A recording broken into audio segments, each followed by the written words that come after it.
and rearranges you to get a better grip. You stop loving the things you loved. You stop looking forward to anything. You feel hopeless, and you feel sad. In the Western world, 1 in 10 people will suffer depression during the course of their life. It has more of an effect on physical health than diabetes or arthritis. Traditionally, antidepressants have been a treatment of choice for depression, but in the largest evidence-based study ever, researchers have found that sport and physical activity trigger changes in the brain that could only otherwise be achieved through antidepressants. At the annual meeting of the Society for Neuroscience, researchers from the University of Bern in Switzerland reported studies comparing exercise with medication as a treatment for depression showed that the efficiency of antidepressant medication is comparable to the effects of elevated physical activity. An abundance of research has shown that sport and physical activity have a positive effect on depression, but now we are closer to knowing why.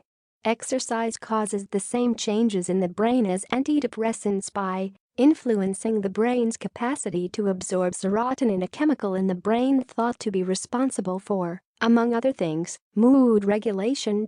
Reducing the activity of the stress hormones. Stimulating the growth of new cells in the brain. Preventing the death of nerve cells in the hippocampus, which is otherwise caused by depression. By its very nature, depression stifles the desire to be active. The more depressed a person is, the less likely he or she will feel like doing anything. However, there is overwhelming evidence that doing some sort of physical activity has the capacity to turn depression around. As for how long or how often to exercise, the literature draws a very broad brush, but try for at least 20 to 30 minutes 5 times a week. If it can be done outside, even better. Research has found an association between depression and a lack of vitamin D found in sunlight. For more information, see here. If someone close to you has depression, simply telling them to exercise won't work. It will be like telling someone with the flu to get excited about lunch. They won't have it in them.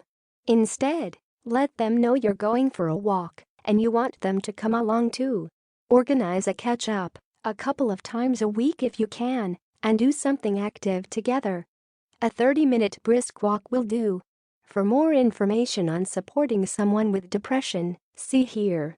The very nature of depression means that hopelessness settles in like a heavy fog, and it can be difficult, sometimes it feels impossible, to see a way out. Don't confuse the symptom of hopelessness for the reality that depression can be treated. It's a physical illness and it's treatable.